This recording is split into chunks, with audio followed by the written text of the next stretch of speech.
Llegué con el traje que mi hija me había pedido que usara. Llegué a tiempo. Llegué con una sonrisa que me había costado ensayar frente al espejo esa mañana. Y en la puerta del salón, con los invitados entrando a mi alrededor, mi hija se acercó 2 pasos, me miró de arriba a abajo como si evaluara a un desconocido, y me dijo en voz baja, casi sin mover los labios, «Hoy no me arruines el día, papá». El guardia de seguridad me cerró el paso antes de que yo pudiera responder. Y Dolores, mi ex-suegra, observaba todo desde el lateral con una sonrisa que llevaba años perfeccionando. Antes de continuar, suscríbete al canal, activa la campanita porque todos los días tenemos nuevas historias. Deja tu like y cuéntanos en los comentarios desde qué ciudad nos estás viendo. Esa mañana me había levantado a las 6:30.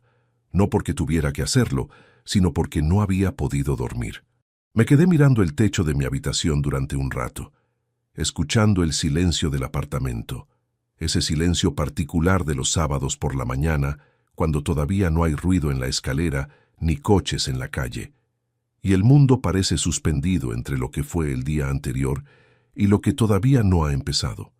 Pensaba en el día que tenía por delante, la boda de Natalia, mi hija. 27 años, los mismos ojos oscuros de cuando era pequeña, y una vida que en los últimos años había ido construyendo lejos de mí, ladrillo a ladrillo, sin que yo terminara de entender exactamente cuándo había empezado a hacerlo, ni cuándo había decidido que eso era lo que quería. Me duché despacio. Me afeité con cuidado, 2 veces, porque no quería llegar con ningún rastro de prisa en la cara. Abrí el armario y saqué el traje. Era un traje azul marino que Natalia misma había elegido en una tienda de la calle Serrano 3 meses atrás. Me había enviado la referencia por mensaje, con una foto y todo. Le respondí que sí, que la talla era la 52, y ella no dijo mucho más, solo, «Es este, papá, por favor». Lo fui a buscar yo solo a la tienda, lo pagué yo solo, y lo llevé a la tintorería 2 semanas antes, para que estuviera perfecto el día. Mientras me lo ponía frente al espejo esa mañana, con la luz todavía gris entrando por la ventana del dormitorio, me dije que al menos en eso habíamos coincidido, que al menos en ese detalle pequeño, durante un momento breve, habíamos estado en la misma página. Me aferré a eso más de lo que debería haberme aferrado. Dentro del bolsillo interior del chaquetón guardé el sobre. Era un sobre de papel manila, tamaño folio, cerrado con un clip metálico en la parte superior. Dentro estaba la escritura de compraventa del apartamento de la calle Joaquín Costa, número 14, segundo B, en Valencia. Un piso de 72 metros cuadrados que yo había comprado hacía 4 años, con los ahorros de una vida entera, con la intención de dárselo a Natalia el día de su boda. Ese había sido el plan desde el principio, desde mucho antes de que ella conociera a Álvaro, desde mucho antes de que su vida tomara la dirección que tomó. El notario Emilio Saura tenía cita programada para las 6 de la tarde, justo después de la ceremonia, para formalizar la escritura de donación. Sin ese documento original que yo llevaba en el bolsillo, la transferencia no podía hacerse.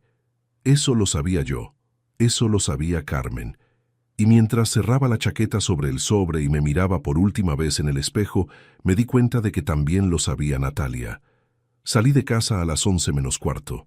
La ceremonia empezaba a las 12. El salón estaba a 20 minutos en metro desde mi apartamento, pero decidí ir caminando. Necesitaba el aire, el movimiento, algo que ocupara el espacio entre mis pensamientos. Las calles de Madrid, un sábado de mediados de octubre, tienen algo particular, una calma distinta a los días de semana, como si la ciudad se tomara un respiro que no se permite el resto del año. Las terrazas estaban a medio llenar, algunos niños en bicicleta por el carril bici, una pareja mayor caminando despacio con bolsas del mercado. Caminé sin prisa, con las manos en los bolsillos del pantalón, sin mirar realmente nada de lo que pasaba a mi alrededor.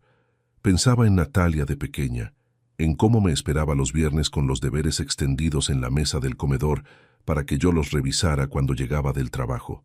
En cómo me pedía que le leyera un capítulo más antes de dormir, siempre uno más. con esa cara de concentración que ponía cuando escuchaba una historia y que era completamente imposible negarle.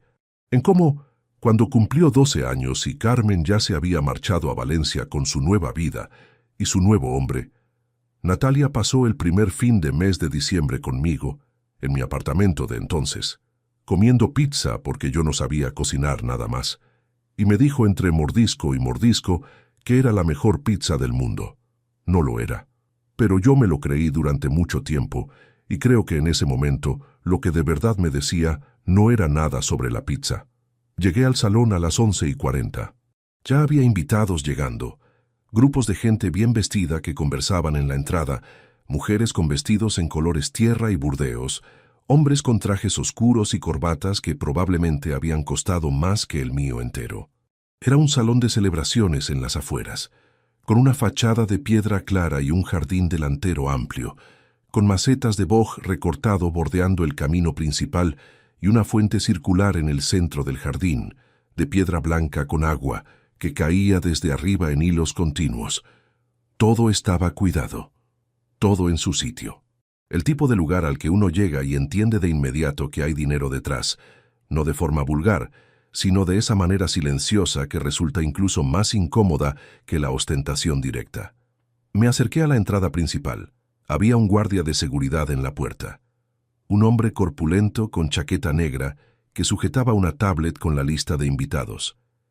Revisaba nombres con una eficiencia tranquila. Hacía pasar a la gente con un gesto de la mano. Antes de llegar hasta él escuché mi nombre. «Papá», me detuve. Me giré hacia la voz. Natalia estaba a unos 5 metros junto a una de las columnas de piedra que flanqueaban la entrada. Llevaba el vestido de novia puesto, blanco marfil con encaje en la parte superior, con el velo todavía suelto sobre los hombros y un ramo de flores blancas entre las manos. Estaba preciosa. Ese fue el primer pensamiento que tuve, automático, antes de que pudiera controlar nada.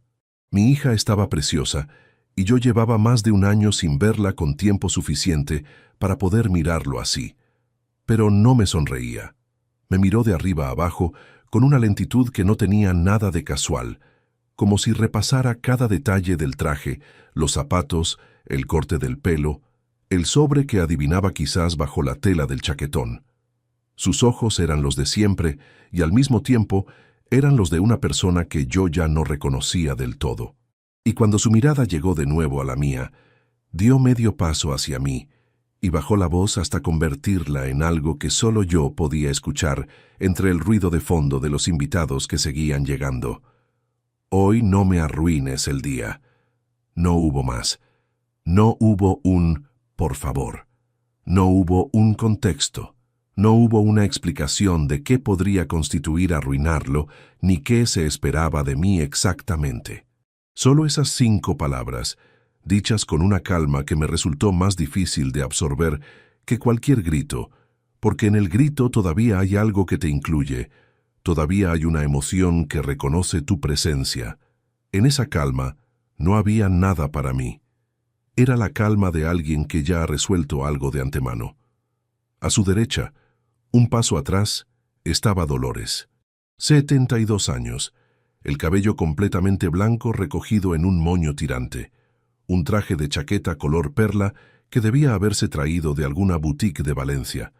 Tenía los brazos cruzados con suavidad sobre el vientre y en los labios llevaba esa sonrisa suya, la que usaba cuando las cosas salían tal como ella había previsto que saldrían. No me saludó. Sostuvo mi mirada apenas un segundo y luego la desvió hacia otro lado, como si ya hubiera terminado de ocuparse del asunto. El guardia dio un paso al frente. «Lo siento, señor. Su nombre no figura en la lista de acceso al interior». Lo dijo con la entonación plana de quien repite un procedimiento, sin malicia visible, sin incomodidad. Solo un hombre cumpliendo lo que le habían indicado que cumpliese. Le miré a los ojos un momento. Él sostuvo la mirada con esa expresión entrenada de quien no va a ceder independientemente de lo que suceda a continuación. Pude haber dicho muchas cosas en ese momento. Pude haber levantado la voz. Pude haber sacado el sobre del bolsillo ahí mismo y explicar con detalle lo que contenía y lo que significaba que yo lo tuviera. Pude haber preguntado a Natalia delante de todos los que pasaban a mi lado si era consciente de lo que estaba haciendo. Había una parte de mí que quería hacerlo, una parte que llevaba semanas tragando cosas que no debería haberse callado y que sentía el peso de todo eso acumulado justo detrás del esternón. Pero no lo hice. Me aparté de la entrada sin decir nada. Caminé despacio hasta la fuente del jardín y me senté en el borde de piedra. El agua caía desde el centro en hilos constantes, haciendo ese sonido que llenan el silencio sin romperlo del todo. El borde de piedra estaba fresco bajo mis manos.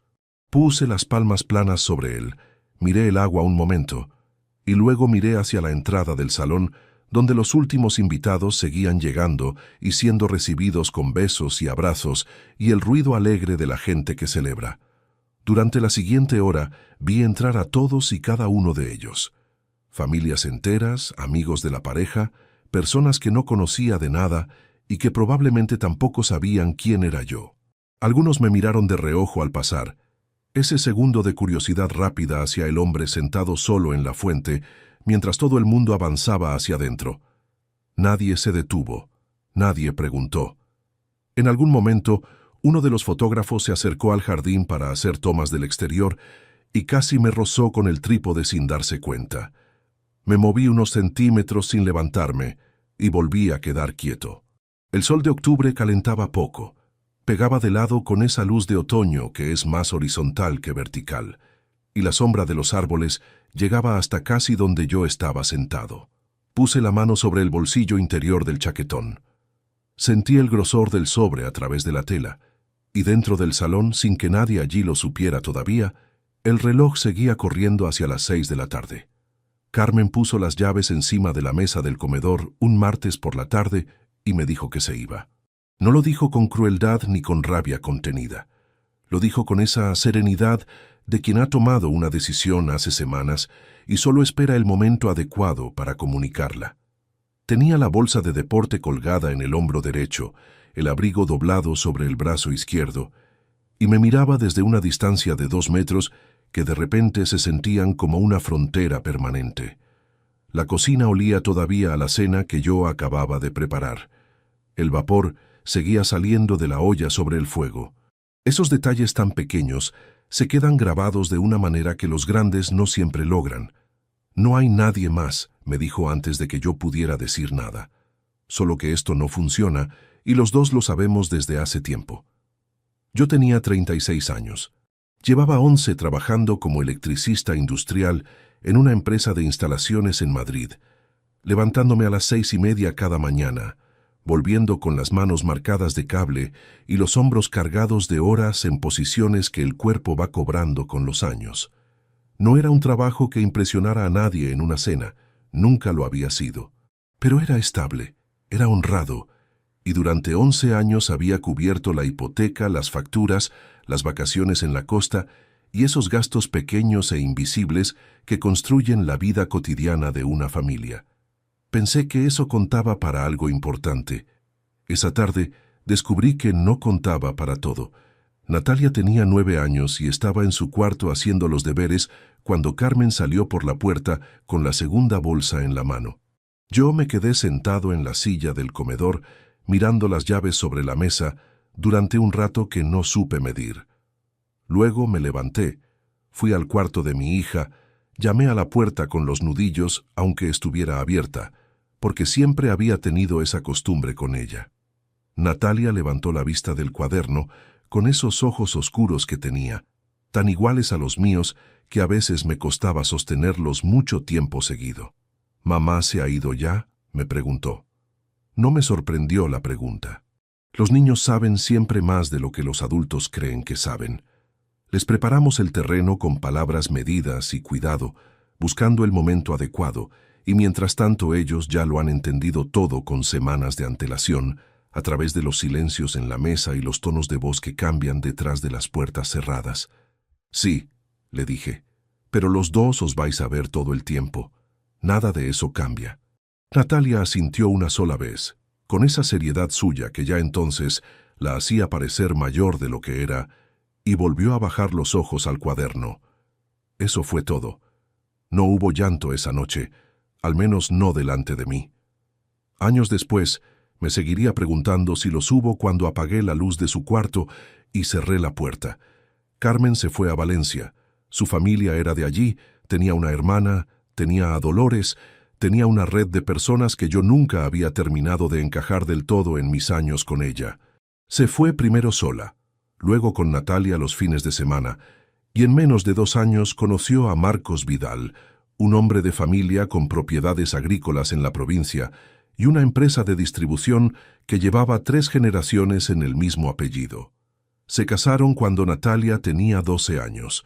Me enteré por un mensaje de Carmen de 4 líneas que terminaba con un punto final, sin llamada, sin conversación, solo la notificación, limpia y breve, como un cambio de dirección en el banco. Durante todos esos años cumplí con cada cosa. La pensión llegó el primer día de cada mes, sin una sola excepción en 18 años. Cuando Natalia entró al colegio concertado que Carmen había elegido en Valencia, yo puse mi parte de la cuota mensual sin rechistar, aunque el colegio estuviera a 400 kilómetros de mi apartamento en Madrid y yo no pudiera ver el edificio ni una vez al año. Cuando a los 16 años Natalia quiso clases de inglés en una academia privada con profesores nativos, yo transferí el dinero sin hacer preguntas. Cuando llegó la universidad, una privada en Valencia con una reputación que se reflejaba con precisión en el precio de la matrícula, cubrí mi parte y algo más, porque Carmen me dijo que había un pequeño déficit ese primer trimestre y yo no quise que Natalia notara que faltaba nada. No lo hacía para que me lo agradecieran. Eso lo tenía claro en ese momento, y lo sigo teniendo claro ahora. Lo hacía porque era su padre y porque en mi manera de entender las cosas, la paternidad no es un rol que uno ejerce según le resulte conveniente, ni una responsabilidad que se ajusta al estado de ánimo del momento. Pero habría mentido si hubiera dicho que no esperaba nada a cambio.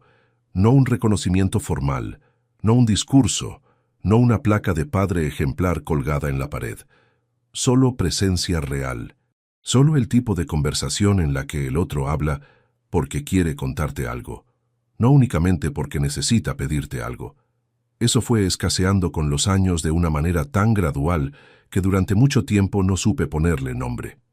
Natalia venía a Madrid en verano, a veces 2 semanas, a veces una. Cuando tenía 14, 15, 16 años, todavía había tardes enteras en el parque o en el cine, comiendo en algún restaurante del barrio donde ella pedía lo que le apeteciera y yo miraba la carta fingiendo que miraba la carta cuando en realidad la miraba a ella. Observaba cómo hablaba, cómo se reía, cómo iba cambiando de año en año con esa velocidad que tienen los hijos cuando uno no los ve cada día.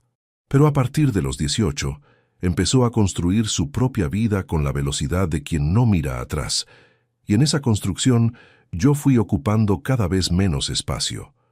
No era indiferencia directa, era algo más difícil de nombrar, más sutil, y por eso más difícil de señalar sin parecer que uno se queja de algo que no tiene forma concreta. Cuando Natalia cumplió 23 años y llevaba ya un tiempo trabajando en una empresa de marketing en Valencia, yo continué transfiriendo los 400 euros mensuales que había empezado a pasar cuando terminó los estudios. No había ninguna obligación legal que me lo exigiera. El acuerdo judicial de pensión había concluido con su independencia económica, y ella era independiente desde hacía tiempo. Pero yo seguía haciéndolo porque era la única forma constante que me quedaba de decirle algo que no sabía cómo decirle de otro modo. Una presencia mensual, puntual, que al menos era real, aunque fuera silenciosa.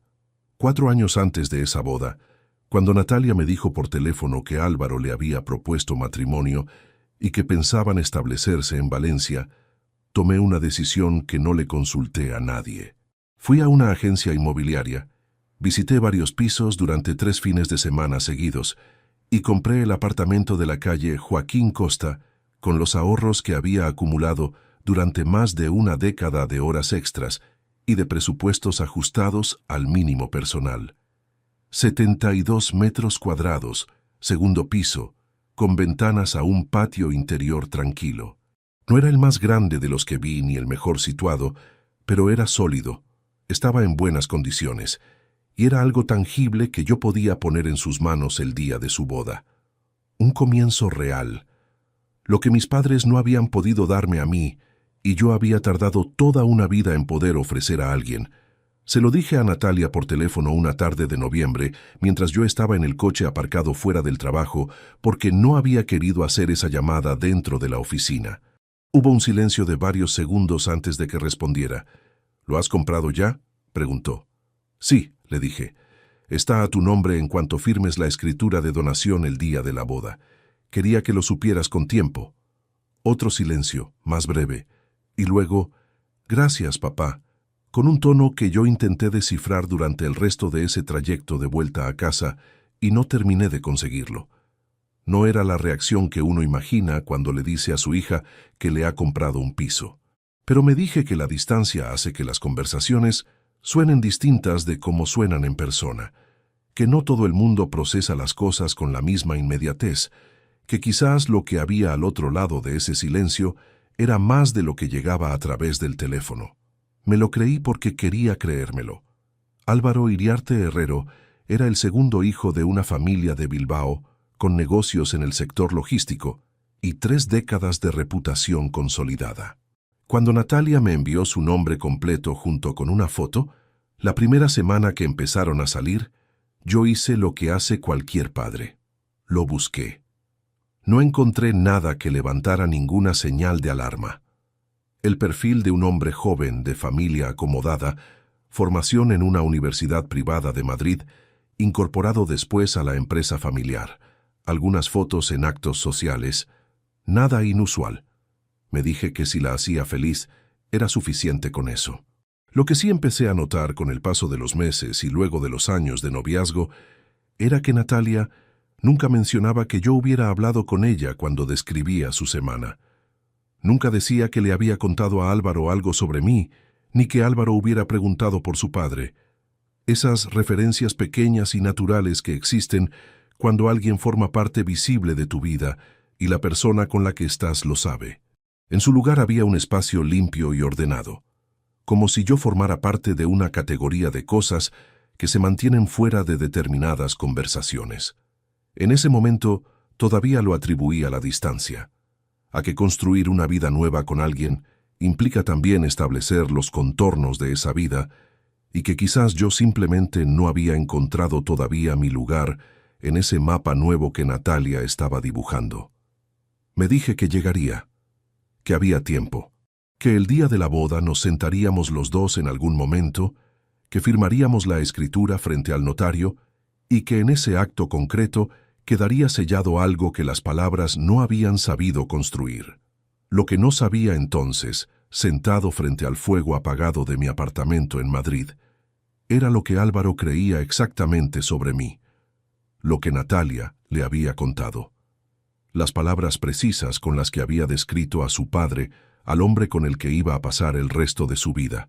Eso lo supe una semana antes de la boda, y cambió cada cosa que yo creía entender sobre los últimos 3 años. El teléfono sonó 4 veces antes de que Natalia contestara. Era un domingo de febrero, hacía frío en Madrid, y yo estaba sentado a la mesa del comedor con una taza de café que ya se había enfriado. Había estado esperando esa llamada desde las 11 de la mañana. Eran casi las 2 de la tarde. Papá, lo siento, hoy no puedo hablar mucho. Estamos a punto de salir. Era la tercera vez en 5 semanas que la conversación empezaba así. No con un saludo, no con un ¿cómo estás?, ¿cómo ha ido la semana? Directamente con una advertencia de que el tiempo disponible era escaso.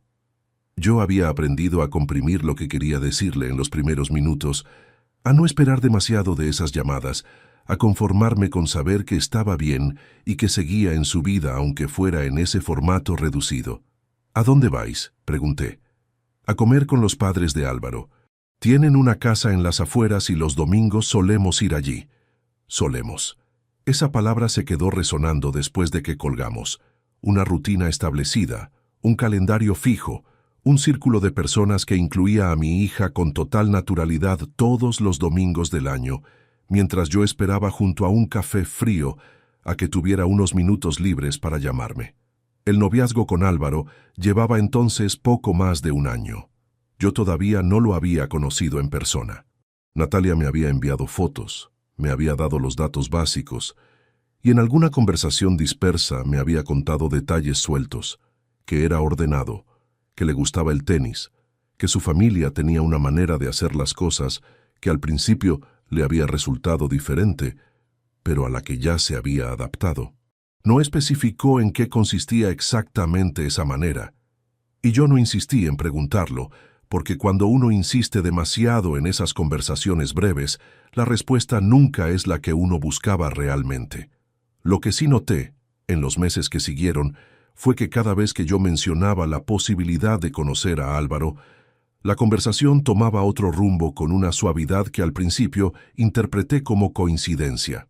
Natalia tenía la habilidad de moverse alrededor de los temas incómodos sin pisarlos directamente, con una transición tan natural que uno tardaba en darse cuenta de que ya no estaba hablando de lo mismo. Era algo que había desarrollado desde pequeña. Yo lo había admirado siempre, hasta que empecé a hacer uno de esos temas. En primavera de ese mismo año, unos 10 meses después de que empezaran a salir, Carmen me llamó un viernes por la tarde. Era una llamada inusual, porque Carmen y yo no nos comunicábamos sin motivo concreto. Manteníamos un trato correcto, sin fricciones visibles, la relación de dos personas que comparten un pasado que prefieren no agitar. «Llamo por el tema de la presentación formal», dijo sin preámbulo. «¿Qué presentación?», respondí. Una pausa breve. «La familia de Álvaro quiere una cena más formal, en Bilbao, el mes que viene». Esperé a que continuara. No lo hizo. «¿Y yo?», pregunté. Otra pausa, más larga esta vez. «Rodrigo, la situación es delicada. Los Iriarte tienen sus formas. No quiero que la primera impresión de Natalia ante ellos se complique con explicaciones que llevan tiempo». No me dijo nada más, pero tampoco hacía falta.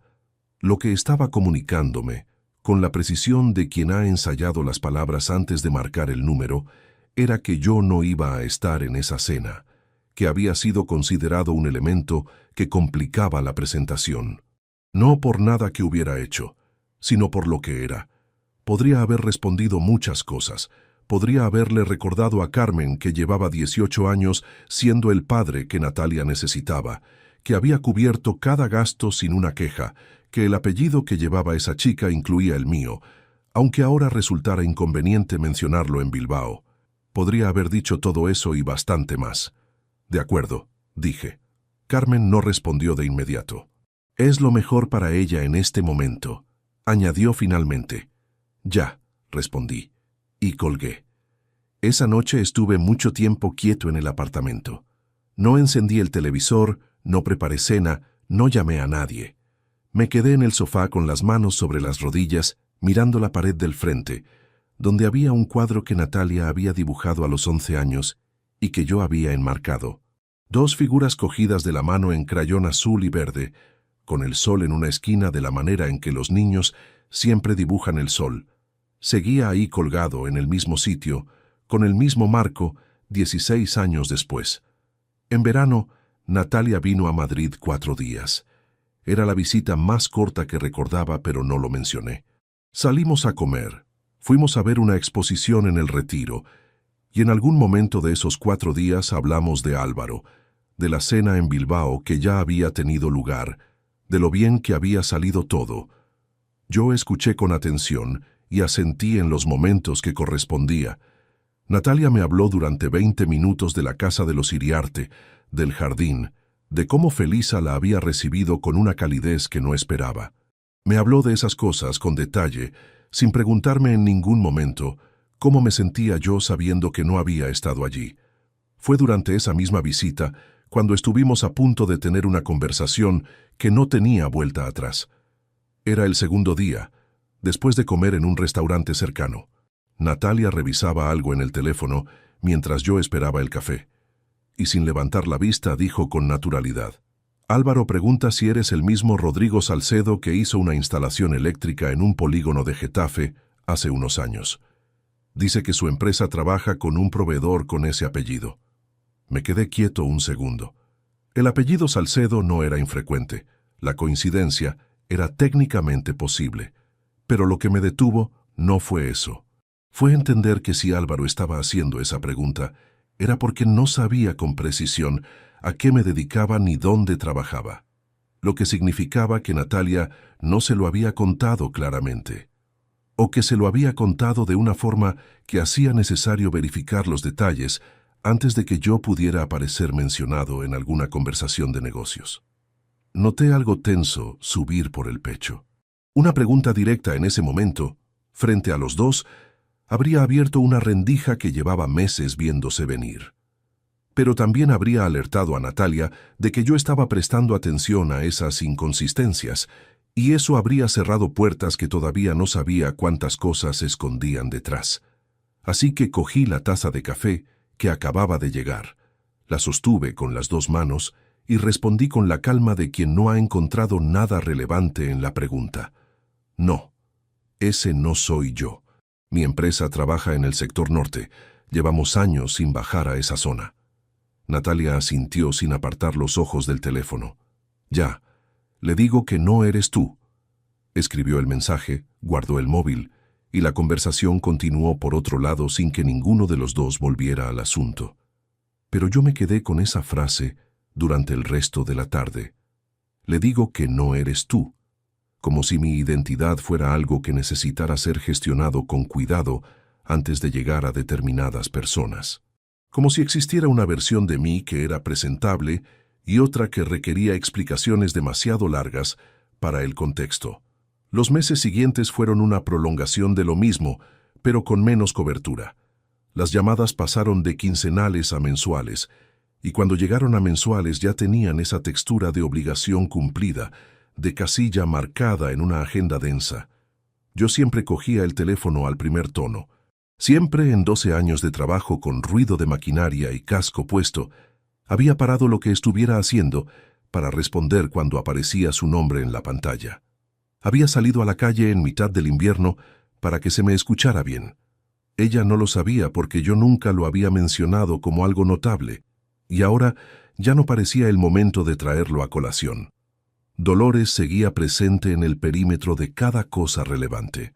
No de manera directa ni con declaraciones abiertas, sino con esa capacidad suya de moldear los marcos sin que nadie pudiera señalarla como artífice. Cuando Natalia comenzó a moverse con más soltura en el entorno de los Iriarte, fue Dolores quien le explicó ciertas dinámicas. ¿Quién se relacionaba con quién? ¿Qué se presentaba y qué se dejaba sin presentar? Natalia me lo mencionó sin querer en una conversación de hace 2 años, cuando comentó que su abuela le había dicho que en las familias con trayectoria hay maneras de cuidar la imagen. No aclaró de qué imagen hablaba. No hizo falta que lo hiciera. Un año antes de la boda, en una comida de Navidad a la que me invitaron por primera vez en 3 años, me encontré con Dolores en la cocina de la casa de Carmen en Valencia. Los demás estaban en el salón. Dolores seguía organizando platos con su meticulosidad habitual y no se giró cuando entré. Natalia está construyendo exactamente la vida que necesita, dijo hacia los armarios. Me alegro, respondí. Entonces, sí se volvió. Me miró con esa calma que no era calma, sino algo más sólido y más frío. Hay personas que saben cuándo dar un paso atrás para dejar que sus hijos avancen, y personas que no acaban de entenderlo. No esperó ninguna respuesta. Cogió 2 fuentes y salió de la cocina con paso tranquilo. Me quedé apoyado en la encimera mirando el azulejo de la pared. No con rabia, con algo más parecido a la claridad incómoda de quien finalmente entiende lo que lleva tiempo sin querer ver.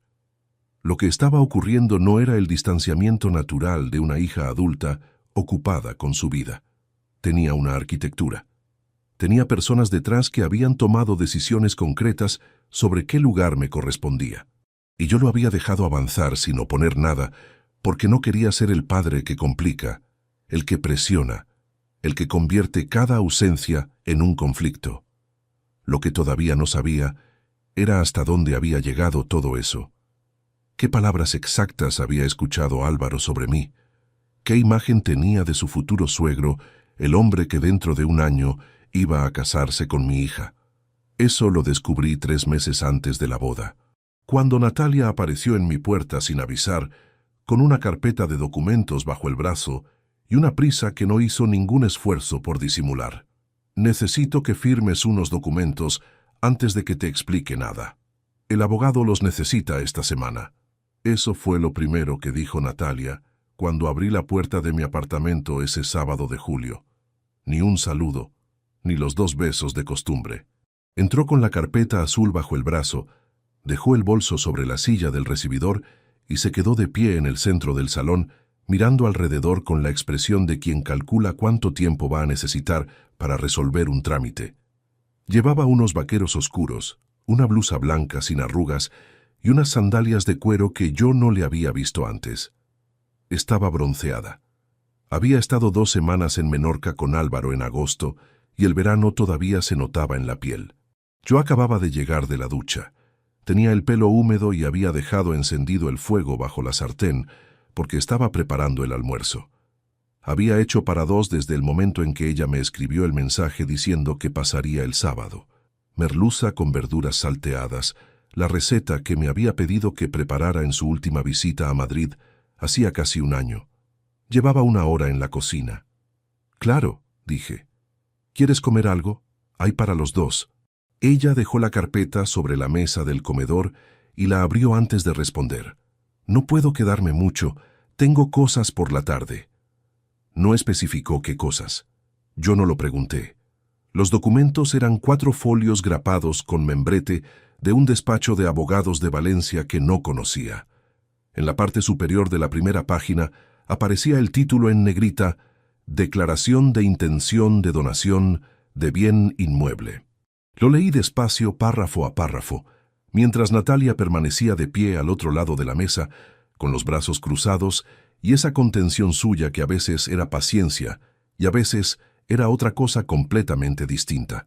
El documento era lo que su nombre indicaba: una declaración preliminar de mi intención de transferir la propiedad del apartamento de la calle Joaquín Costa a Natalia Salcedo Vega en el momento del matrimonio, a formalizar ante notario el día de la ceremonia.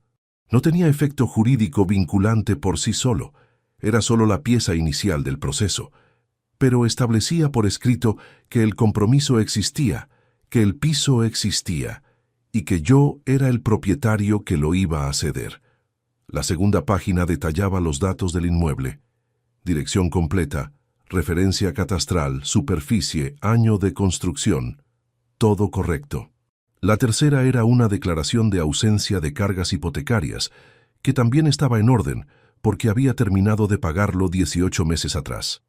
La cuarta era la firma. 3 espacios, el propietario cedente, el abogado como testigo instrumental y una tercera línea que ponía representante de la parte receptora, que en ese contexto era el propio abogado actuando por poder notarial de Natalia. Mientras leía la 4ª página, algo me llamó la atención. En el margen inferior derecho, en letra pequeña, había una cláusula de renuncia a reclamaciones futuras sobre el inmueble una vez formalizada la donación. Era estándar en ese tipo de documentos. No había nada técnicamente irregular. Pero la redacción incluía una extensión de esa renuncia a cualquier acreedor del cedente con derechos sobre el bien en el momento de la firma. Era una cláusula que, en términos prácticos, significaba que si yo tenía alguna deuda con garantía sobre ese piso, quedaba bloqueada en el momento en que firmara la donación definitiva. No era ilegal, pero era específica, y alguien con conocimiento jurídico había pedido que estuviera ahí. Lo leí 2 veces. Luego levanté la vista hacia Natalia. «¿Tu abogado redactó esto él solo, o tuvisteis reuniones previas para la estructura?» Natalia parpadeó una vez. «Fue él». «¿Por qué?» «Por la cláusula de la página 4. Es más extensa de lo habitual en una declaración de intención». Hubo un silencio de 2 o 3 segundos en el que ella no dijo nada, y yo mantuve la mirada sobre el papel para que no pudiera leer nada en mi cara que no debiera leer todavía. Sentí que algo se tensaba en la habitación. Luego ella se movió alrededor de la mesa y miró el folio desde su lado. «Es protocolo estándar, papá. El abogado dice que siempre lo incluye para evitar problemas posteriores». «Ajá», dije, y volví a leer la cláusula una tercera vez sin decir nada más. Lo que estaba sopesando en ese momento no era si firmar o no. Iba a firmar, eso no había cambiado.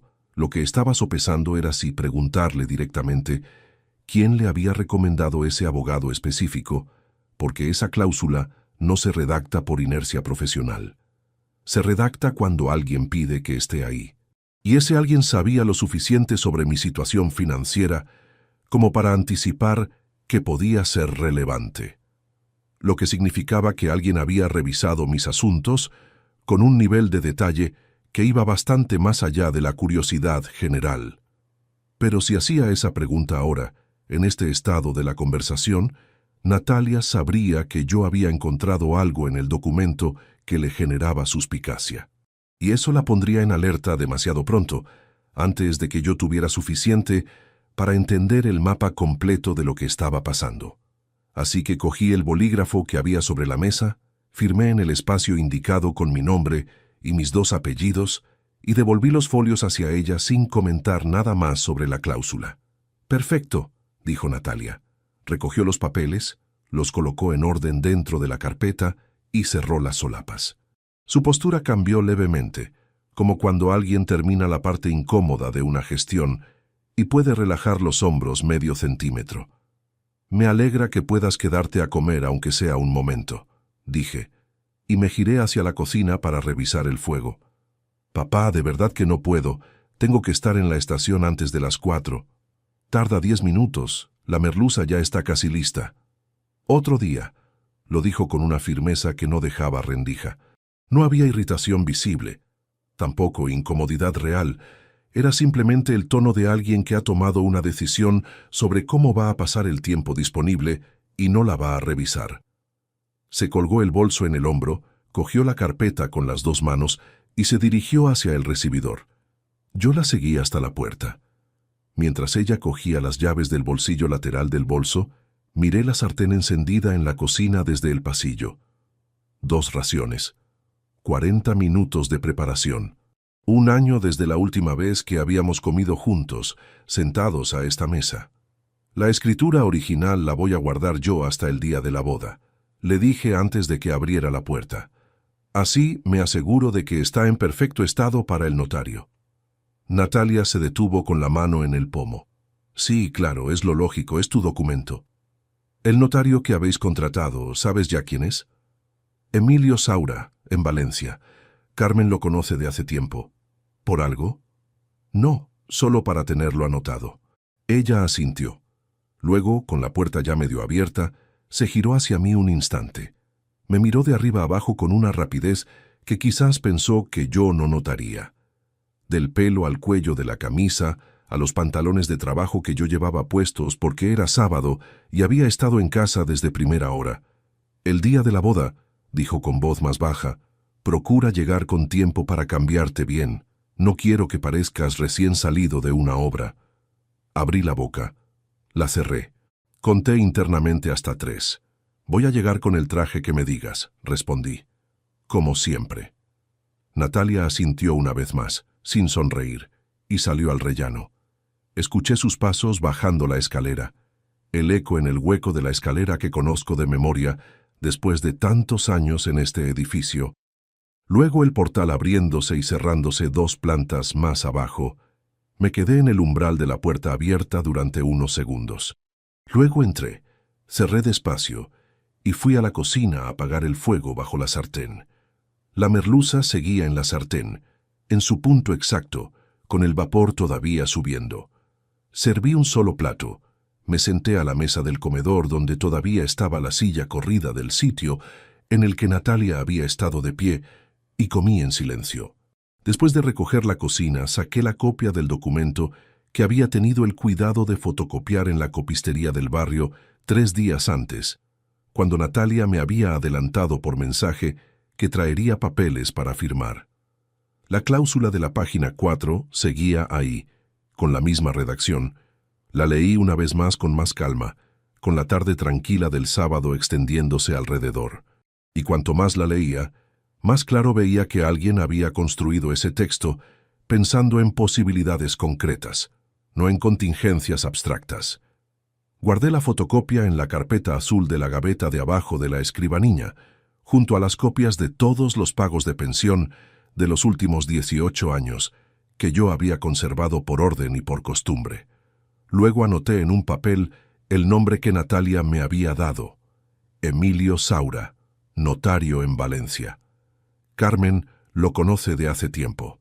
Eso no era un detalle irrelevante. Era una conexión entre el notario encargado de formalizar la donación y la persona que más tenía que ganar con que esa donación se completara sin complicaciones. Podía ser perfectamente una coincidencia sin implicaciones, pero combinada con la cláusula de la página 4 y con la pregunta que Natalia no había sabido responder con fluidez cuando le pregunté por el origen de esa redacción, formaba un conjunto que no me dejó dormir bien esa noche. Al día siguiente, llamé a un compañero de trabajo que había pasado por un divorcio con muchos frentes legales unos años atrás y que conocía a varios abogados de familia en Madrid. Le pregunté, sin dar demasiados detalles, si podía recomendarme a alguien de confianza para una consulta sobre donaciones de inmuebles y sus implicaciones en caso de que surgieran complicaciones posteriores. Me dio 2 nombres. Llamé al primero el lunes por la mañana desde el coche antes de entrar al trabajo. La consulta estaba fijada para el jueves siguiente por la tarde. Lo que ese abogado me explicó durante 45 minutos cambió completamente el ángulo desde el que yo estaba mirando todo.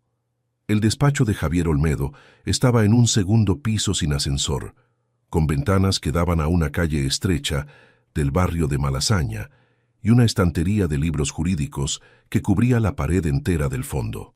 Era un hombre de unos 50 años, delgado, con gafas de montura fina y una manera de hablar pausada que transmitía que había visto suficientes situaciones parecidas como para no sorprenderse con facilidad. Escuchó todo lo que yo le conté sin interrumpirme: la compra del apartamento, la declaración de intención que había firmado, la cláusula de la página 4, la conexión entre Carmen y el notario Saura.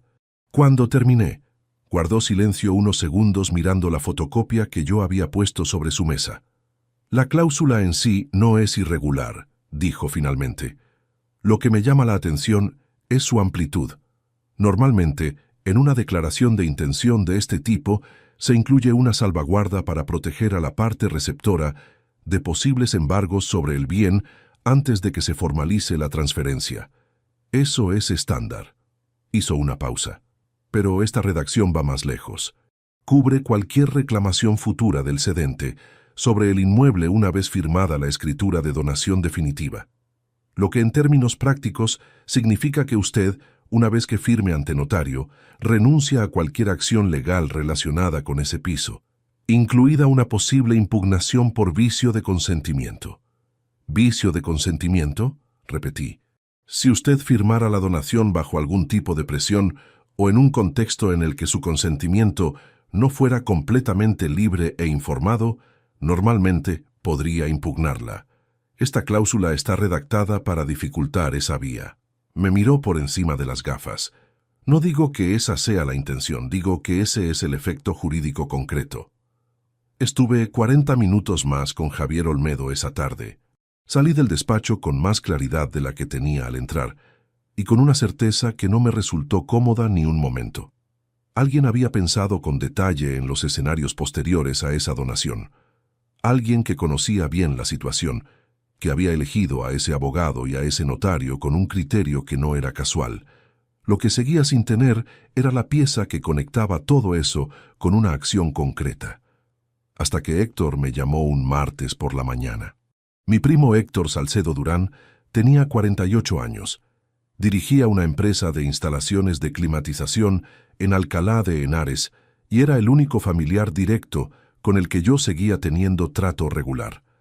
Nos veíamos 4 o 5 veces al año, comíamos juntos, hablábamos del trabajo y de las cosas ordinarias que construyen la vida de 2 hombres que se conocen desde niños. Era directo, sin dobleces, del tipo que dice lo que piensa aunque no lo hayas pedido, y por eso mismo resultaba más fiable que la mayoría. Llamó a las 10 de la mañana, cuando yo estaba en una instalación en el Polígono Norte. Vi su nombre en la pantalla y le devolví la llamada en el descanso del mediodía, desde el coche con el bocadillo sin abrir en el asiento del copiloto. «Rodrigo, necesito contarte algo y no sé muy bien cómo empezar». Su tono no era el de costumbre. Había algo en él más contenido, más cuidadoso. El jueves estuve en la feria de proveedores del sector en IFEMA. Me crucé con un chico joven, bien vestido, que resultó ser el novio de Natalia. Álvaro, creo que se llama. «Sí», dije. «¿Lo conocías de antes?» «No, nos presentó un conocido común del sector logístico. Estuvimos hablando un rato de cosas del negocio, y en algún momento salió el tema de la familia, de los que íbamos a la boda el mes que viene». Héctor hizo una pausa que noté que pesaba. Me preguntó si era el primo del padre de Natalia. Le dije que sí, y entonces me comentó qué tal estaba el tío que llevaba tantos años trabajando fuera. El ruido del tráfico en la calle detrás de la ventanilla del coche siguió siendo el mismo. Todo siguió siendo lo mismo, solo que algo en mi interior se detuvo con una precisión que me resultó extraña. Que llevaba años trabajando fuera. Repetí despacio. «Eso dijo Rodrigo».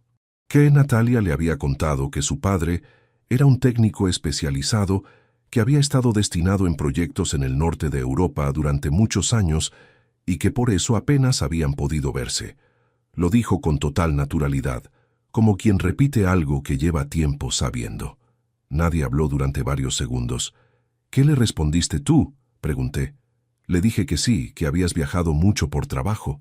No supe reaccionar de otra manera. Estábamos rodeados de gente que no conozco. Pero me pareció que tenías que saberlo directamente de mí. Le di las gracias. Colgué. Me quedé mirando el parabrisas con el bocadillo todavía sin abrir. Natalia le había construido a Álvaro una versión de su padre. No una versión que me borrara directamente, sino algo más elaborado y más frío. Una narrativa que justificaba mi ausencia con un relato de movilidad profesional socialmente aceptable. Un padre técnico, desplazado, absorbido por compromisos laborales en el extranjero. Alguien que existía en el pasado, pero que no había estado presente por razones que no requerían más explicación. El tipo de historia que no genera preguntas incómodas en una cena de familia. Lo que significaba que los Iriarte, Felisa con sus formas y sus cenas dominicales en Bilbao, llevaban meses construyendo una imagen de mí que yo nunca había autorizado. Y la escritura de donación del apartamento estaba programada para firmarse 6 horas después de la boda, en el momento en que ese perfil ya no tendría ninguna importancia práctica, porque el único documento que me quedaba por entregar habría cambiado de manos. Esa tarde conduje directamente a Valencia, sin llamar antes, sin avisar. Llegué al barrio donde Natalia tenía su oficina a las 7 menos cuarto y aparqué a media manzana de la entrada principal. A las 7:10 la vi salir por la puerta con el bolso en bandolera y el móvil en la mano, sola. Caminaba con la cabeza ligeramente inclinada hacia la pantalla, los pasos rápidos de quien tiene un destino concreto. La llamé desde donde estaba. Vi cómo sacaba el teléfono del bolso, miraba la pantalla y lo cogía. «Papá, ¿pasa algo?» «Estoy aquí», dije, «a unos metros de ti». Se detuvo en seco. Buscó con la vista hasta que me localizó apoyado en el coche. Su expresión no fue de sorpresa afectuosa. Fue algo más parecido al cálculo rápido de quien necesita evaluar el terreno antes de cruzarlo. Caminé hacia ella. Cuando estuve a 2 metros, vi que había guardado el teléfono en el bolso y que esperaba con los brazos ligeramente separados del cuerpo. Esa postura suya de cuando se prepara para algo que no le apetece gestionar. «He hablado con Héctor», dije. Natalia no parpadeó. «¿Y?» «Estuvo con Álvaro en la feria del jueves. Álvaro le preguntó por el tío que llevaba años trabajando en el norte de Europa». Silencio. 2 segundos, 3. Ella desvió la mirada hacia un punto en el suelo a su derecha y exhaló de manera casi imperceptible. «Papá, no voy a gritarte», le dije. «Solo quiero escuchar qué le contaste exactamente». Le expliqué que habías tenido una vida profesional muy activa y que eso nos había complicado el tiempo juntos. Lo dijo con una fluidez que indicaba que esa respuesta había estado disponible antes de que yo llegara a pedirla. No era necesario entrar en detalles que no aportaban nada. «¿Qué detalles?», dije. Y esta vez la voz no me salió completamente plana. ¿Que soy electricista? ¿Que trabajo en polígonos industriales? ¿Que llego a casa con las manos marcadas de cable? Natalia me miró directamente. La familia de Álvaro tiene una manera de relacionarse que tú no conoces porque nunca has estado en esos contextos. No lo digo como crítica, lo digo como un hecho. Lo que dices como un hecho, respondí, es que te avergüenzas de mí.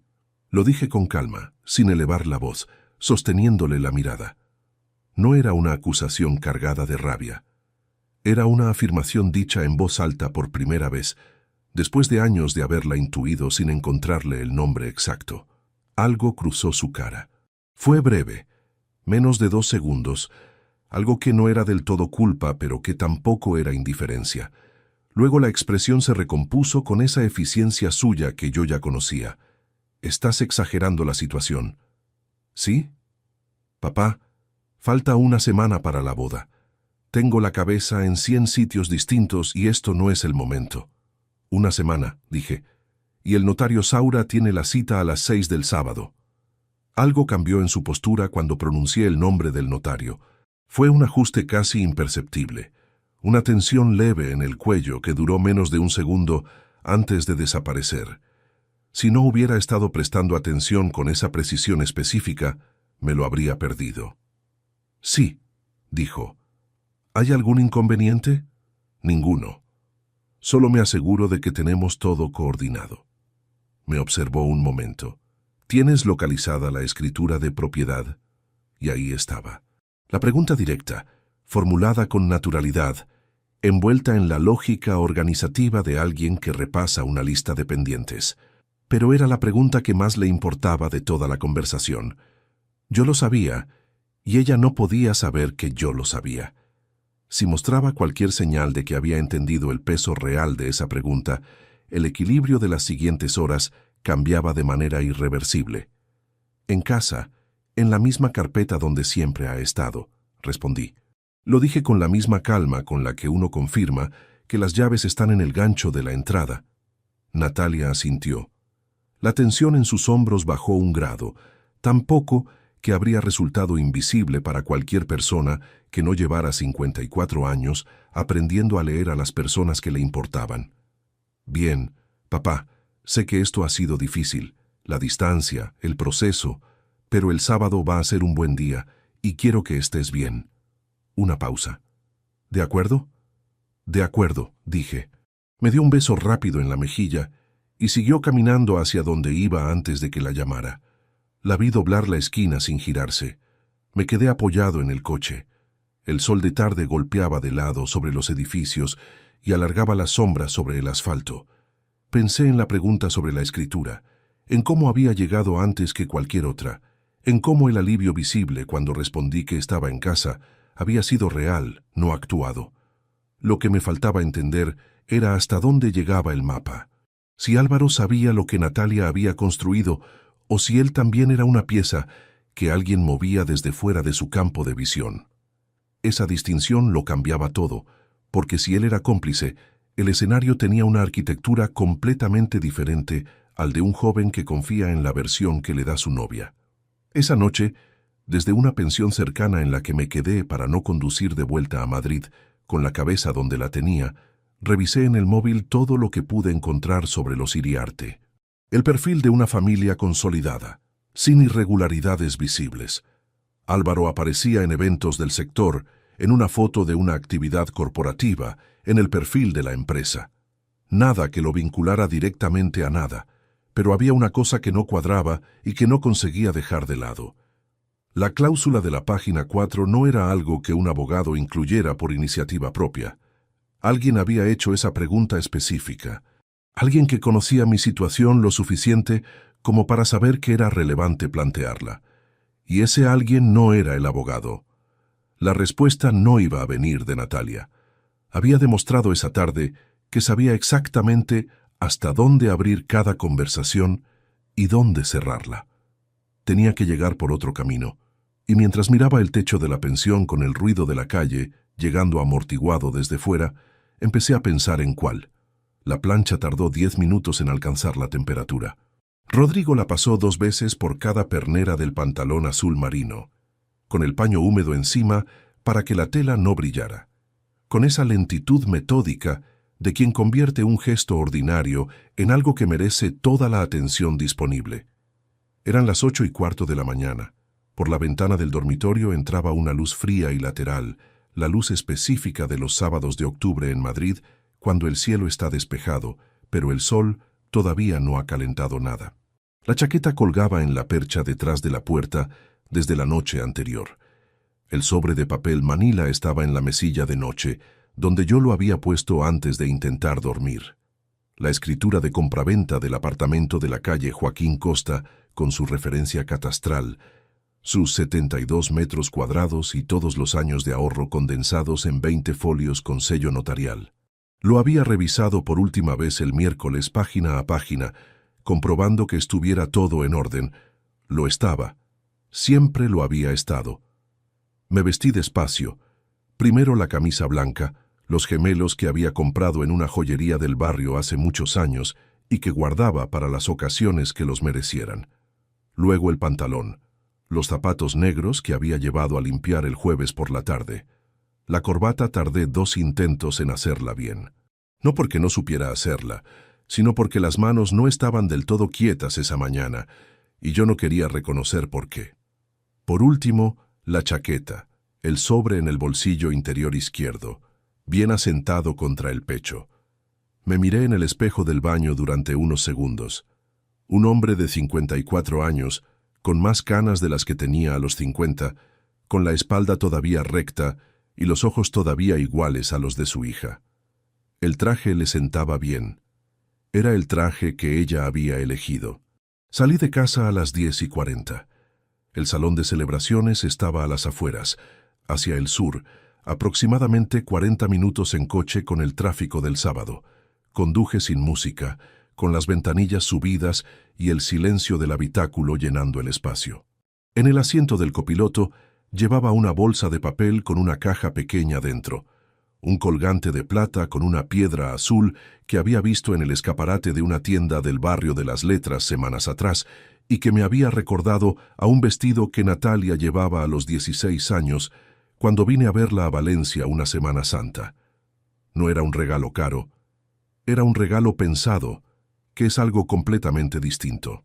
Las afueras de Madrid en sábado tienen esa calma del tráfico ligero y los semáforos que se abren sin resistencia. Crucé varios polígonos, luego una zona residencial con chalets y jardines bien recortados. Y finalmente vi el salón desde la carretera antes de llegar a él. Una fachada larga de piedra clara, un aparcamiento casi lleno ya a esa hora, y el jardín delantero con los arbustos de boja alineados y la fuente en el centro que yo había visto en las fotos que Natalia me mandó cuando eligieron el lugar hace más de un año. Aparqué en el lateral, lejos de la entrada principal. Bajé del coche, coloqué bien la chaqueta, cogí la bolsa con la caja del colgante, revisé con la palma de la mano el bulto que formaba el sobre bajo la tela de la chaqueta. Seguía ahí. El jardín estaba empezando a llenarse de gente, grupos de invitados que avanzaban hacia la entrada principal con esa energía particular de los días de boda, vestidos de colores contenidos, conversaciones en voz alta, algún niño corriendo entre las piernas de los adultos. 2 fotógrafos trabajaban en el exterior, uno junto a los arbustos del lateral y otro cerca de la fuente. El sol de octubre pegaba de lado, sin calor real, pero con una luz dorada que hacía que todo tuviera un aspecto más cuidado de lo que probablemente era. Avancé por el camino de entrada. A unos 15 metros de la puerta principal vi a Carmen de espaldas, hablando con una mujer que no reconocí. Carmen llevaba un traje de chaqueta en color burdeos oscuro, el pelo recogido, los tacones altos que siempre calzaba en los actos formales. No se giró cuando pasé cerca. Fue Dolores quien me vio primero.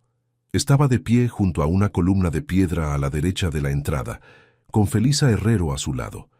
Las dos conversaban en voz baja con esa familiaridad de personas que llevan semanas coordinando algo juntas. Dolores llevaba el traje de chaqueta color perla que ya me había imaginado que usaría. Felisa Herrero era una mujer de unos 60 años, pelo castaño con mechas grises, una elegancia discreta que no necesitaba demostrarse. Cuando Dolores me localizó entre los invitados que llegaban, la conversación con Felisa no se interrumpió, pero algo en su postura cambió de manera casi imperceptible. Una atención que se redirigía. Y entonces vi a Natalia. Estaba un poco más adentro, cerca del umbral, con el velo todavía suelto sobre los hombros y el ramo entre las manos. Hablaba con una mujer joven que debía ser alguna prima o amiga del novio. Cuando la llamé suavemente por su nombre, levantó la vista, y en el espacio de un segundo antes de que se recompusiera, vi algo pasar por su cara que no era sorpresa, sino algo más parecido a la incomodidad de quien ve llegar lo que esperaba, en el momento exacto en que esperaba que llegara. Dio 2 pasos hacia mí, separándose de la otra mujer. Se detuvo a 1,5 metros.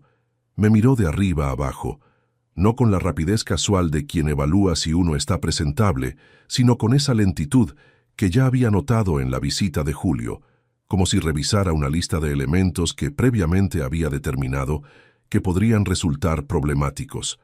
El traje, los zapatos, el corte del pelo, la forma en que yo sostenía la bolsa de papel con la caja del colgante. Todo pasó por ese escáner silencioso en unos 4 segundos. Hoy no me arruines el día, papá. 5 palabras en voz baja, sin adorno, sin contexto, sin la menor concesión a los 18 años que había antes de esa frase. Solo la instrucción directa de alguien que ha decidido de antemano cuál es su posición y no tiene ninguna intención de revisarla. Antes de que yo pudiera responder nada, el guardia de seguridad dio un paso al frente. Era un hombre corpulento, chaqueta negra, la tablet con la lista de invitados sujeta con las 2 manos. Me miró con esa expresión entrenada de quien aplica un procedimiento. Su nombre, por favor. Rodrigo Salcedo Fuentes. Revisó la lista. Lo vi recorrer la pantalla 2 veces. Luego levantó la vista. Lo siento, no figura en la lista de acceso al interior. A mi derecha, Dolores seguía en su posición junto a la columna. No intervino, no dijo nada. Solo mantuvo esa sonrisa suya, quieta y satisfecha, la de quien observa el resultado de un trabajo bien hecho desde la distancia correcta. Felisa Herrero había girado levemente la cabeza hacia nosotros, sin llegar a mirarnos directamente, con la discreción de quien no quiere aparecer como testigo activo de algo que prefiere no haber visto. «Entendido», dije. Me giré. Caminé hacia la fuente. Me senté en el borde de piedra con la bolsa de papel sobre las rodillas y el sobre intacto bajo la chaqueta. El agua caía desde el centro en hilos continuos, ese sonido constante y sin variación que llena el espacio sin ocuparlo del todo. Durante la siguiente hora vi entrar a cada invitado. Familias, parejas, grupos de amigos que se encontraban en el camino y se fundían en abrazos. Mujeres con vestidos de tonos tierra y verde oliva. Hombres con trajes oscuros y corbatas discretas. Un anciano con bastón que tardó más de lo normal en llegar a la puerta y al que nadie fue a ayudar. 3 niños que corrieron por el jardín mientras sus padres los llamaban desde la entrada. El segundo fotógrafo me rozó con el trípode sin darse cuenta y continuó sin girar la cabeza. Fue durante ese intervalo cuando los últimos grupos de invitados estaban entrando y el jardín se había quedado casi vacío, cuando ocurrió algo que no tenía previsto. Un hombre de unos 60 años salió por la puerta lateral del salón, la que daba directamente al jardín, con un teléfono en la mano y el gesto de quien busca señal o simplemente necesita 2 minutos fuera del ruido interior. Llevaba un traje gris antracita y una corbata azul. Caminó hacia la fuente sin aparente intención de acercarse a mí, pero el jardín estaba ya despejado y la fuente era el único punto de referencia hacia el que dirigirse. Se detuvo a unos 3 metros, marcó un número, esperó. La llamada no se conectó. Guardó el teléfono, me miró con la incomodidad amable de quien de repente repara en que no está solo donde creía estar. «Buena mañana para una boda», dijo con el tono neutro con el que se habla con desconocidos en situaciones sociales. «Sí», respondí. Se sentó en el borde opuesto de la fuente, como si el diámetro de piedra fuera suficiente distancia para que cada uno siguiera estando solo. Sacó el teléfono otra vez, lo revisó, lo guardó de nuevo. Luego, con la mirada en el jardín, dijo sin dirigirse a nadie en particular: No sé cómo le convencieron de montar esto tan lejos de la ciudad. Tiene buena planta el sitio, pero los mayores agradecemos menos escalones. ¿Es familia del novio?, pregunté. Me miró. Hermano de Enrique, el padre. Vengo desde Bilbao desde ayer. Una pausa. ¿Y usted? Ahí estaba. La pregunta directa, sencilla, sin intención de complicar nada, hecha por un hombre que simplemente estaba haciendo conversación mientras esperaba. Pero detrás de ella había un mapa entero que yo no podía revelar sin que la tarde siguiente cambiara de dirección antes de tiempo. Un conocido de la familia de la novia, dije. Llegué antes de tiempo y estoy esperando a que me confirmen el sitio donde me siento. El hombre asintió con naturalidad y no preguntó más. Con estas bodas grandes siempre hay algún lío con el protocolo de los sitios. Se levantó, guardó el teléfono por última vez y se dirigió de vuelta a la puerta lateral. Antes de entrar, se giró. Que no se le enfríe el café si es que hay por ahí. Desapareció dentro. Me quedé mirando la puerta cerrada durante un momento. Si hubiera dudado un segundo más al responder quién era, si la pregunta me hubiera pillado con la guardia un poco menos levantada, el tío de Enrique Iriarte habría entrado al salón con un dato concreto y novedoso, que el padre de la novia estaba sentado fuera en la fuente del jardín sin acceso al interior, y eso habría llegado a Enrique, y de Enrique a Álvaro, y de Álvaro a Natalia, antes de que yo tuviera el control de cómo y cuándo esa información circulaba. Lo había esquivado por muy poco. Volví a posar la palma de la mano sobre el bolsillo izquierdo del chaquetón. El sobre seguía ahí, con sus 20 folios y su referencia catastral y los 4 años de ahorros que representaba. Dentro del salón, la música había empezado. Primero suave, luego con más cuerpo, el tipo de música instrumental que señala que la ceremonia está a punto de comenzar. Dentro de ese salón del que yo había quedado fuera, el notario Emilio Saura tenía una cita a las 6 de la tarde. Y su cliente principal, la mujer que había organizado cada pieza de ese día, con una precisión que yo había tardado demasiado en reconocer, todavía no sabía que la pieza más importante seguía fuera, en el bolsillo de un hombre sentado en una fuente al que acababa de cerrar la puerta en la cara. Las agujas del reloj que llevaba en la muñeca marcaban la 1:17. Quedaban 4 horas y 43 minutos para las 6 de la tarde. Las sillas del jardín habían empezado a recogerse cuando los camareros salieron con las primeras bandejas de canapés. Desde la fuente se veía la puerta lateral abierta de par en par, el movimiento de personal de sala entrando y saliendo, el rumor sordo de 200 personas dentro del salón mezclado con la música, que había cambiado de registro después de la ceremonia, más animada ahora, más deliberadamente festiva. La tarde había enfriado. El sol había bajado por detrás de los árboles del perímetro, y la sombra cubría ya la mayor parte del jardín. Yo seguía en el mismo sitio, con la chaqueta bien cerrada y las manos juntas sobre la bolsa de papel donde seguía la caja del colgante sin abrir. Había contado los movimientos del exterior durante las últimas 2 horas con la atención de quien no tiene otra cosa que hacer. Los fotógrafos habían terminado su trabajo en el jardín y habían entrado. El guardia de seguridad había cambiado de posición. Ahora estaba junto a la puerta lateral. 3 camareros jóvenes habían salido a fumar en 2 ocasiones distintas, sin reparar en mí más allá de un vistazo rápido. El jardín era mío desde hacía un buen rato, con la fuente y su sonido constante, y la luz que se iba apagando gradualmente sobre los arbustos recortados. A las 5:42, según el reloj de mi muñeca, la puerta principal del salón se abrió de manera distinta a como lo había hecho hasta entonces. No con el ritmo controlado del personal, no con la energía social de alguien que sale a tomar el aire entre brindis. Se abrió con prisa, con la prisa específica de alguien que busca algo y no ha encontrado dónde mirarlo dentro. Era Carmen. Salió con el móvil en la mano, mirando hacia el aparcamiento primero, luego hacia la zona lateral del jardín.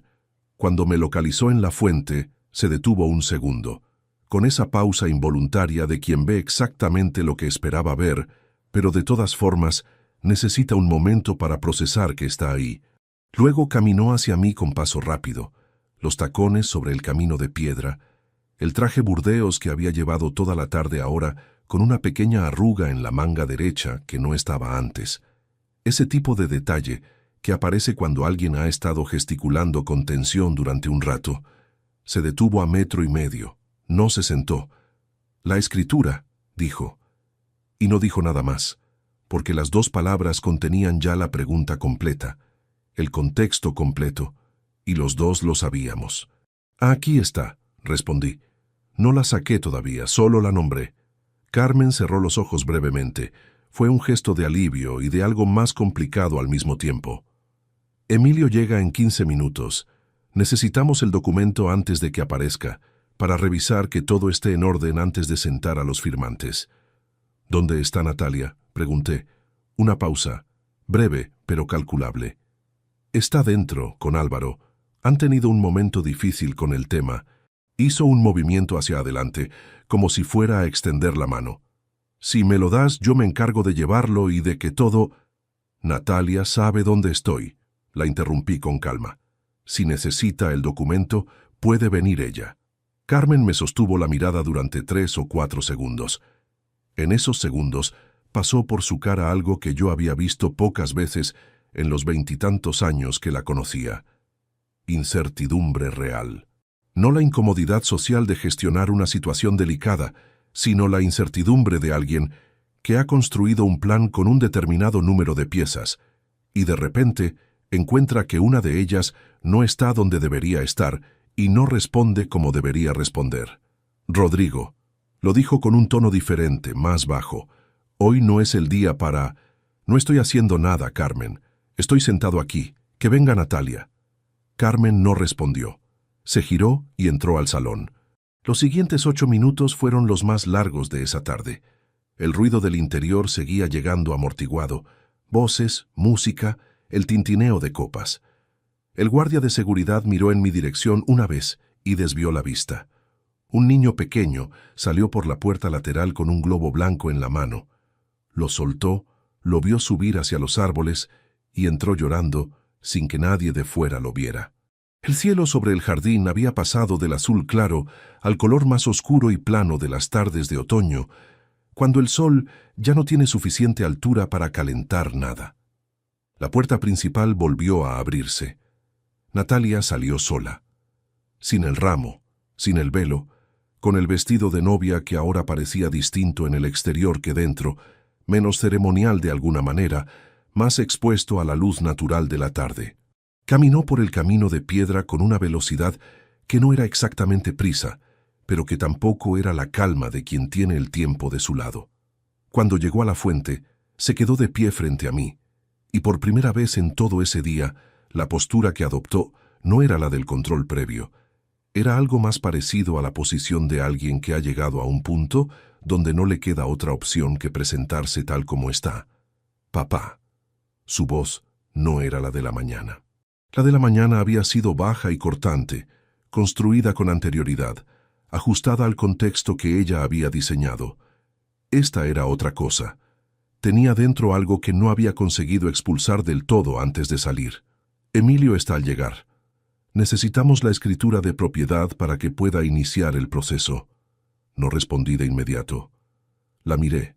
Llevaba el pelo recogido en un moño que las horas habían ido deshaciendo levemente en las sienes. Tenía una marca muy tenue de pintura de labios en el borde interior del labio inferior, del tipo que aparece cuando uno se muerde el labio sin darse cuenta.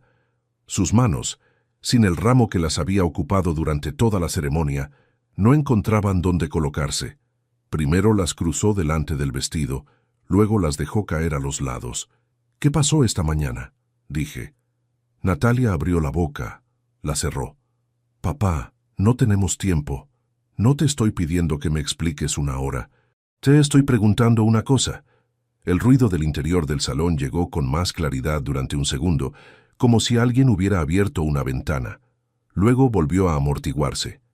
«Estaba nerviosa», dijo Natalia, y lo dijo con una voz que era la más honesta que le había escuchado en mucho tiempo, precisamente porque no tenía el espacio ni la energía para construir otra cosa en ese momento. «Y a veces, cuando me pongo nerviosa, hago cosas que...». Se detuvo. Miró al suelo un segundo. No tendría que haberlo dicho así. No era una disculpa completa. Era el fragmento de disculpa que le quedaba disponible con 15 minutos antes de que llegara el notario y Carmen esperándola dentro con Álvaro y toda la familia Iriarte al fondo de la sala. Era lo que había y yo lo sabía, y ella sabía que yo lo sabía. Metí la mano en el bolsillo interior del chaquetón, saqué el sobre de papel manila y lo sostuve un momento entre las dos manos antes de extendérselo. Natalia lo cogió con un cuidado que no había tenido con otras cosas ese día, con las dos manos, como quien recibe algo que reconoce como frágil aunque no lo parezca desde fuera. La miré a los ojos, los mismos ojos oscuros que los míos, los mismos desde que tenía 9 años y se quedaba seria escuchando los cuentos antes de dormir. «Felicidades, Natalia», dije. Solo eso. 2 palabras dichas con calma, sin ironía, sin el peso añadido de todo lo que podría haber dicho y que ella sabía tan bien como yo que existía. Una despedida que sonaba a otra cosa porque era exactamente lo que era. La última cosa gentil que yo tenía previsto decirle. Natalia me miró durante un segundo, que duró más de lo que debería haber durado. Algo cruzó su cara, un movimiento rápido en los ojos que no llegué a clasificar del todo antes de que ella lo guardara de vuelta dentro. Luego asintió una vez, apretó el sobre contra el pecho y dio media vuelta hacia la entrada del salón. La vi alejarse por el camino de piedra. En la puerta se cruzó con un hombre de unos 55 años con maletín negro, que llegaba desde el aparcamiento, con el paso metódico de quien ha calculado el tiempo de llegada con precisión. Emilio Saura, notario de Valencia. Carmen lo conoce de hace tiempo. Los dos entraron juntos al salón y la puerta se cerró detrás de ellos. Me quedé en la fuente. El frío de la tarde se había instalado definitivamente. Cogí la bolsa de papel del suelo donde la había dejado, saqué la caja del colgante, la abrí. La piedra azul captó la poca luz que quedaba en el jardín y la devolvió en un reflejo pequeño y quieto. Lo cerré, lo guardé en el bolsillo exterior del pantalón y me levanté del borde de la fuente por primera vez en más de 4 horas. Las piernas tardaron un segundo en responder bien. Me moví despacio hacia el aparcamiento, sin mirar hacia el salón, con el ruido de la celebración siguiéndome desde dentro de los muros hasta que la distancia lo fue apagando. Entré al coche. Lo arranqué, puse las manos sobre el volante. No arranqué de inmediato. Me quedé quieto con el motor en marcha, mirando a través del parabrisas hacia la fachada de piedra clara que se recortaba contra el cielo ya oscuro. En algún lugar dentro de ese edificio, en ese momento, el notario Emilio Saura estaba abriendo el sobre y revisando la escritura de compraventa del apartamento de la calle Joaquín Costa. Comprobando que todos los datos coincidían, que no había cargas pendientes, que el propietario cedente había firmado la declaración de intención en julio. Todo estaba en orden para que la donación se formalizara. Pero había una cosa que Emilio Saura iba a encontrar antes de llegar a la última página. 3 días antes, el miércoles por la tarde, después de revisar por última vez el documento completo, había añadido una nota manuscrita en el margen inferior de la página de firmas. 5 líneas con mi letra, fechadas y rubricadas. En esas 5 líneas yo declaraba que la donación quedaría condicionada a la confirmación expresa del cedente en el momento de la firma notarial, y que sin esa confirmación presencial el documento carecía de efecto vinculante. No era una cláusula estándar, pero era jurídicamente válida. Y Javier Olmedo, el abogado de Malasaña, me había confirmado el martes por teléfono que si yo no me presentaba ante Saura y confirmaba verbalmente mi voluntad de donar, la escritura de compraventa no podía ser base suficiente para la transferencia, lo que significaba que el sobre que Natalia acababa de entrar con las 2 manos apretadas contra el pecho no era la solución que ella creía que era. Y yo era la única persona que podía hacerlo. El teléfono vibró en el asiento del copiloto. Lo miré. Era un número de Valencia que no tenía guardado. Lo dejé vibrar hasta que paró. 30 segundos después, volvió a vibrar. Esta vez lo cogí. Señor Salcedo. Era una voz de hombre, profesional, contenida. Soy Emilio Saura. Estoy aquí con la familia. He revisado el documento y hay una anotación en la página de firmas que requiere su presencia para poder continuar. Una pausa medida. ¿Podría indicarme dónde se encuentra usted en este momento? Miré por el parabrisas hacia la entrada del aparcamiento, donde la luz del exterior del salón llegaba hasta el límite de la zona asfaltada y luego la oscuridad de la carretera comenzaba. Estoy cerca, dije, y colgué. El lunes por la mañana, Javier Olmedo cogió el teléfono al segundo tono. Eran las 9:15.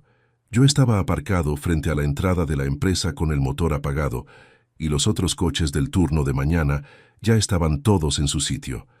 Tenía 20 minutos antes de que empezara la jornada. ¿Cómo fue?, preguntó Olmedo antes de que yo dijera nada. Era la pregunta de alguien que ya sabía que algo había pasado, porque yo no llamaba a primera hora de un lunes por casualidad. Le conté lo necesario. La nota manuscrita en el margen de la última página, la llamada de Saura desde dentro del salón, la conversación de 30 segundos. Olmedo escuchó sin interrumpir. ¿Firmó algo ante Saura?, preguntó cuando terminé. No entré al salón, dije. Colgué y conduje de vuelta a Madrid. Silencio breve. Luego, entonces la donación no se formalizó. La escritura de compraventa sigue a su nombre. La nota manuscrita que añadió en el documento es su declaración de que necesitaba confirmación presencial, y esa confirmación nunca se produjo. Desde el punto de vista legal, usted no donó nada. Eso es lo que quiero confirmar, dije. Y quiero saber qué pasos doy a partir de ahora para que quede registrado formalmente que retiro la intención de donación. Olmedo tardó unos segundos. Es un trámite simple. Redactamos una declaración escrita de revocación de la intención de donación manifestada en el documento de julio. La firmamos ante notario y se la comunicamos por burofax tanto a Natalia Salcedo como al despacho del abogado que intervino en la declaración de intención. Con eso queda todo cerrado sin ambigüedad posible. ¿Cuándo podemos hacerlo? Esta tarde, si quiere. Tengo hueco a las 6. A las 6 estoy ahí. Entré al trabajo. Hice mi jornada completa. 8 horas de instalación en un polígono de Alcobendas.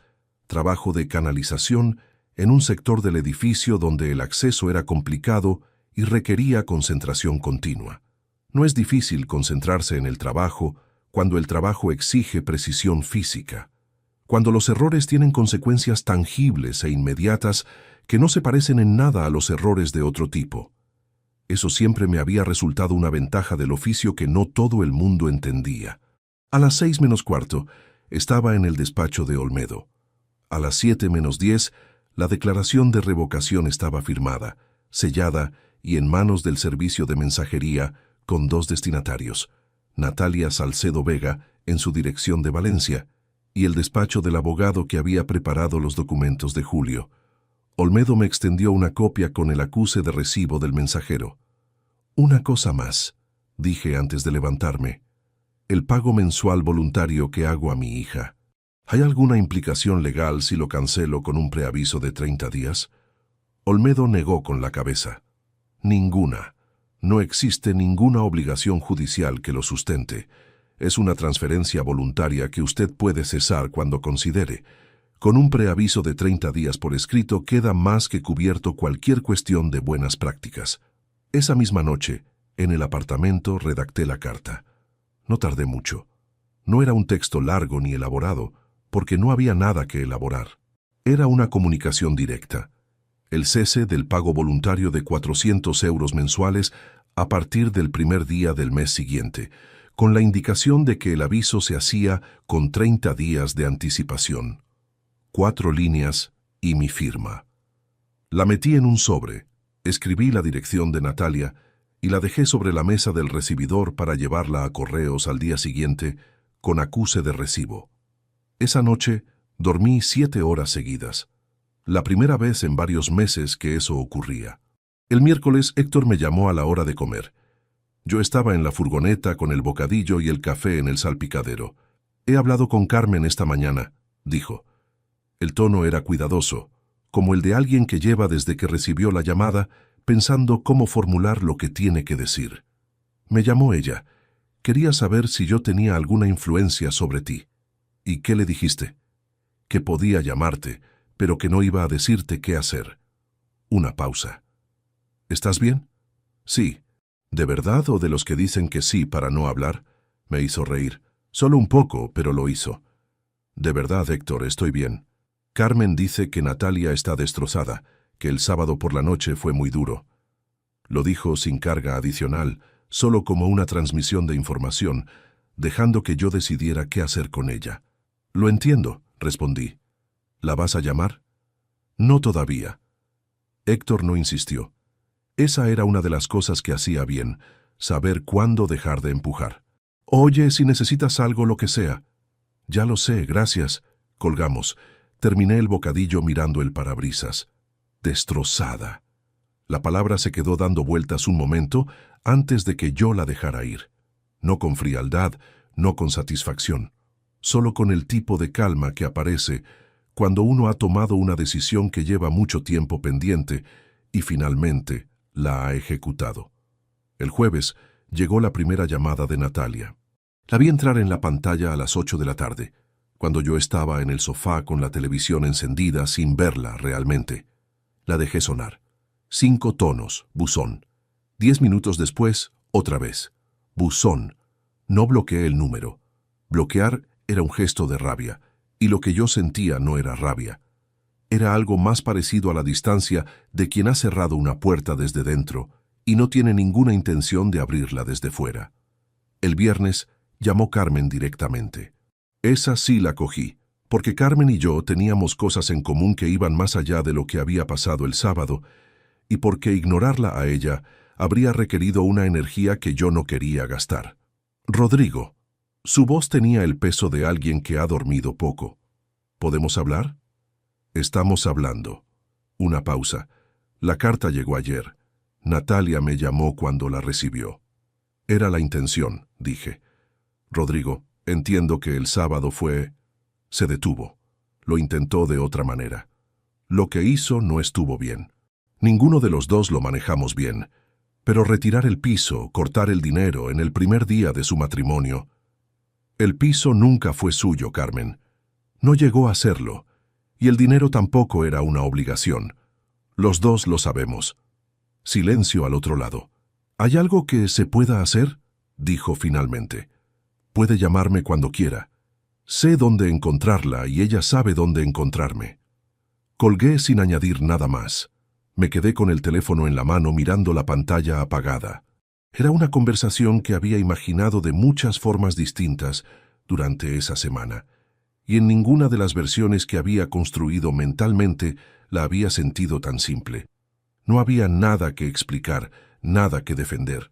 Los hechos eran los hechos y tenían la consistencia de las cosas que uno ha comprobado con tiempo y con cuidado antes de actuar. El sábado siguiente, exactamente 7 días después de la boda, abrí la puerta de la pequeña oficina que tenía anexa a la nave de trabajo en el polígono donde guardaba la furgoneta y parte del material. Iba a revisar el inventario de material antes del lunes. Eran las 10 de la mañana. El polígono estaba casi vacío en sábado, solo algún camión de reparto pasando de vez en cuando por la calle principal. Había estado en la oficina menos de 20 minutos cuando escuché el coche aparcar fuera. No era un sonido habitual para ese horario en esa calle. Me asomé por la ventana pequeña que daba al exterior. El coche era un compacto gris que no conocía. De él bajó Natalia. Llevaba unos vaqueros y una chaqueta de cuero marrón. Sin el vestido de novia, sin el contexto del sábado anterior, parecía más joven y al mismo tiempo más cansada que ninguna de las dos cosas que yo habría esperado. Miró hacia la nave, localizó la puerta de la oficina y caminó hacia ella con un paso que no tenía la resolución habitual. Era el paso de alguien que ha ensayado lo que va a decir, pero no está del todo seguro de que le vaya a salir como lo ensayó. Abrí la puerta antes de que llamara. Nos miramos un segundo en el umbral. Luego ella entró. No le dije que se sentara. No había dónde hacerlo cómodamente. Solo el taburete alto junto a la mesa del ordenador y la silla de ruedas donde yo me había sentado antes de que llegara. Me quedé de pie apoyado en el borde de la mesa. Natalia habló durante 10 minutos. No la interrumpí una sola vez. Habló del sábado, del nervio de la mañana, de la presión de los días previos, de que Álvaro había notado algo raro en ella desde semanas antes y ella no había sabido cómo gestionarlo. Habló de Dolores, con más honestidad de la que me esperaba, admitiendo que su abuela llevaba años diciéndole que había cosas de su vida anterior que era mejor mantener en un compartimento separado, que ciertas presencias podían complicar contextos que no las entendían. Lo dijo con una voz que no era defensiva sino agotada, la voz de alguien que lleva una semana entera viendo lo que ha construido desde otro ángulo y no le gusta del todo lo que ve. Habló del apartamento, de que entendía la decisión aunque no la esperaba, de que la carta del dinero le había dolido más que el piso porque era mensual, era constante, era la única forma regular de presencia que le quedaba de mí y ahora ya no estaba. Lo dijo sin llorar, con los ojos brillantes pero la voz controlada, y eso me dijo más sobre lo que le costaba estar ahí que cualquier lágrima habría podido decir. Cuando terminó de hablar se quedó callada, con las manos dentro de los bolsillos de la chaqueta y la mirada en el suelo de cemento de la oficina. Yo esperé unos segundos más para asegurarme de que había terminado. «Ya sé lo que piensas de mí», dije. «Ahora tú sabes lo que pienso yo». Natalia levantó la vista. Me miró con esos ojos que eran los mismos desde siempre, con ese algo dentro que no supe nombrar del todo y que tampoco intenté nombrar. Asintió una vez muy despacio, como quien acepta el resultado de una cuenta que cuadra aunque no le guste el número final. Dio media vuelta. Caminó hacia la puerta. Antes de cruzar el umbral se detuvo un momento con la mano en el marco, de espaldas a mí, sin girarse. No dijo nada. Y yo tampoco. Salió. Escuché sus pasos sobre el asfalto del exterior, el coche arrancando, el ruido del motor alejándose por la calle del polígono, hasta que el silencio del sábado lo fue absorbiendo. Cerré la puerta de la oficina por dentro. No con portazo, no con ningún gesto que necesitara testigos, solo con el sonido seco del pestillo encajando en su sitio. Me senté en la silla frente al ordenador. Sobre la mesa estaba el inventario de material sin terminar, la lista de pedidos pendientes para el lunes, una taza de café que se había enfriado mientras Natalia hablaba. La cogí con las 2 manos aunque ya no calentara. Por la ventana pequeña entraba la luz de octubre, la misma luz lateral y fría del sábado anterior, la misma que había tenido encima durante 4 horas en la fuente del jardín con el sobre en el bolsillo. El apartamento de la calle Joaquín Costa seguía a mi nombre. La escritura de compraventa estaba en la carpeta azul de la gaveta de abajo, junto a 18 años de recibos de pensión ordenados por fecha. El pago voluntario cesaría el primer día del mes siguiente. El número de Natalia seguía en mi teléfono, sin bloquear, exactamente donde había estado siempre. Pero había una diferencia concreta entre ese sábado y todos los sábados anteriores de los últimos años. Una diferencia que no necesitaba explicación, ni audiencia, ni validación de nadie. Yo había dejado de esperar, no con rabia, no con el peso ruidoso de quien carga un rencor que necesita soltar, sino con la quietud específica de quien ha revisado durante mucho tiempo una cuenta pendiente, ha comprobado que los números no cuadran y ha cerrado el libro. Terminé el inventario. Revisé los pedidos del lunes. Cerré el ordenador a las 12:30. Apagué la luz de la oficina y salí al polígono vacío bajo el sol de mediodía, que por fin había ganado algo de altura sobre los tejados. En el bolsillo exterior del pantalón, donde lo había guardado el sábado anterior al levantarme de la fuente, seguía la caja pequeña con el colgante de piedra azul. La saqué. La miré un momento. Luego la guardé de vuelta. Todavía no sabía exactamente qué haría con ella. Pero eso podía esperar. Si te gustó esta historia, dale like al video, suscríbete al canal y comparte tus impresiones en los comentarios. Para escuchar la próxima historia, haz clic en la caja de la izquierda. Gracias por vernos.